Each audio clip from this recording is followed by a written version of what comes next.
बिस्मिल्लाहिर्रहमानिर्रहीम। अस्सलाम वालेकुम स्टूडेंट्स। यूज़र डिफाइंड फंक्शंस आज का हमारा टॉपिक है। User defined function is completely defined and customized by programmer to solve some problem. किसी प्रॉब्लम को सॉल्व करने के लिए जो फंक्शन प्रोग्रामर खुद बनाता है उसे यूज़र डिफाइंड फंक्शन कहते हैं। इस चैप्टर के फर्स्ट पेज के ऊपर भी हमने यूज़र डिफाइंड फंक्शन की डेफिनेशन देखी थी, वो भी ऑलमोस्ट सेम है। Function that we write are called user defined function. As a programmer जिन फंक्शंस को हम राइट करते हैं मजीद इसकी एक्सप्लेनेशन की गई है। User defined function return a single value and generally used to perform an operation that will be needed numerous times in the program. यानी जो फंक्शन जो ऑपरेशन हमें एक्सपेक्ट कर रहे होते हैं कि वो हमारे सॉफ्टवेयर में हमारे प्रोग्राम में बार बार सर अंजाम दिया जाएगा, तो उसका हम यूज़र डिफाइंड फंक्शन बना लेते हैं एक ही मरतबा, ताकि हमें बार बार उसका कोड ना लिखना पड़े और फिर उसको अपने प्रोग्राम में कॉल करते रहते हैं। डेफिनेशन यहीं तक है, मैक्सिमम यहाँ तक। उसके बाद ये इसकी एक्सप्लेनेशन है ताकि आपको इसका जो कंसेप्ट है वो वाजे हो जाए।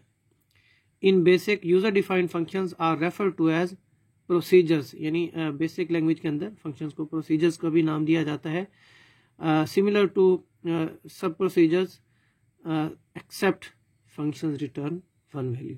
यानी ये डिफरेंस हो गया प्रोसीजर्स और फंक्शंस में कि जो फंक्शंस होते हैं वो सिर्फ एक वैल्यू रिटर्न करते हैं।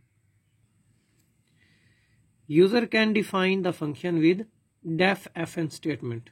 यानी अगर हमने यूज़र डिफाइंड फंक्शन बनाना हो तो उसके लिए डेफ एफएन फंक्शन, यानी def for definition, FN for function, इसके ज़रिए हम अपना फंक्शन जो है वो डिफाइन कर सकते हैं। And these functions are defined only for the life of given problem and are not part of basic language. यानी ये जो हम यूज़र डिफाइंड फंक्शन बनाते हैं वो ऐसा नहीं है कि वो बेसिक लैंग्वेज का हिस्सा बन जाते हैं, पार्ट बन जाते हैं जैसा कि बिल्ट इन फंक्शंस होते हैं, बल्कि वो बस हमारे प्रोग्राम तक ही महदूद होते हैं। फंक्शन की डेफिनेशन के बाद जो ज़रूरी चीज़ है जो आपने राइट करनी है वो इसका सिंटैक्स है।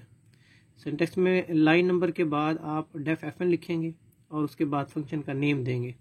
उसके बाद उसका आर्गूमेंट है जो आप पास करना होता है। उसके बाद एक्सप्रेशन है जो कि फंक्शन ने, यूज़र डिफाइंड फंक्शन ने सॉल्व करना है।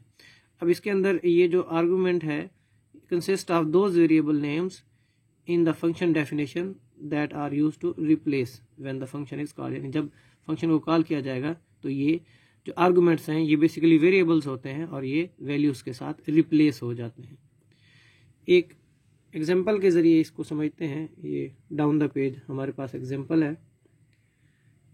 लाइन नंबर 10 पे रैम स्टेटमेंट है, लेकिन रैम स्टेटमेंट के सामने उन्होंने इसके रिमार्क्स दिए नहीं हैं, तो इसलिए ये लाइन नंबर 10 अगर आप स्किप भी कर दें तो कोई मसला नहीं है। लाइन नंबर 20 को बेशक आप लाइन नंबर 10 कंसिडर करें। तो यहाँ पे आप देखें फंक्शन को डिफाइन किया गया है डेफ एफएन के साथ, और यहाँ पे स्पेस होनी चाहिए एफएन और एक्स के दरमियान। तो एक्स क्या है, ये फंक्शन का नेम है, और वाई जो है ये आर्गूमेंट है।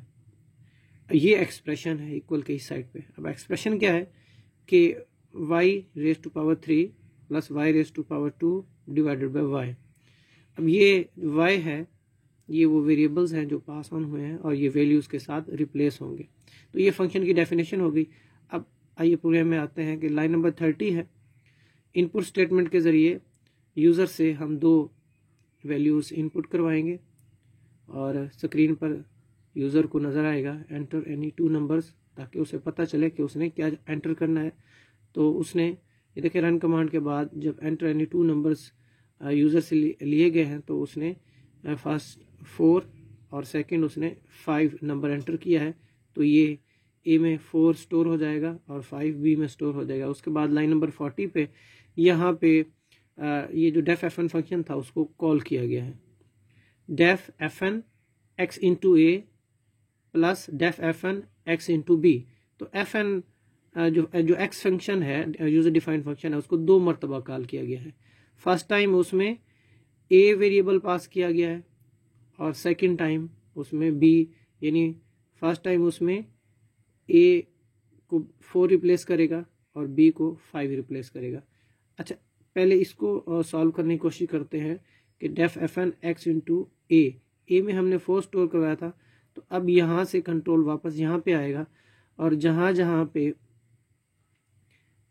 y है वहाँ पे जो a की वैल्यू है यानी 4 वो रिप्लेस हो जाएगी। तो 4 raise to power 3 plus 4 raise to power 2, इसका जो आंसर आएगा उसको हम 4 पे यानी y यानी 4 पे डिवाइड करेंगे और जो हमारे पास आंसर आएगा वो यहाँ पे आके स्टोर हो जाएगा, यहाँ पे राइट हो जाएगा। उसके बाद def F N X into B. अब इससे क्या होगा, इससे ये होगा कि बी में हमने 5 स्टोर करवाया था, तो यहाँ से कंट्रोल वापस यहाँ पे आएगा और यहाँ पे जहाँ जहाँ पे y है वहाँ पे y आ जाएगा, y रिप्लेस होगा, 5 रिप्लेस होगा। अब यहाँ पे y है तो 5 raise to power 3 plus 5 raise to power 2, इसका जो आंसर आएगा उसको हम 5 पे डिवाइड करेंगे। अब यहाँ पर F N X into A में जब हमने 4 पास किया था तो ये जब एक्सप्रेशन पूरा कैलकुलेट हुआ तो आंसर आया 20 और दरमियान में प्लस है, और जब हमने बी यानी 5 इसको पास ऑन किया और एक्सप्रेशन कैलकुलेट हुआ तो इसका आंसर आया 30।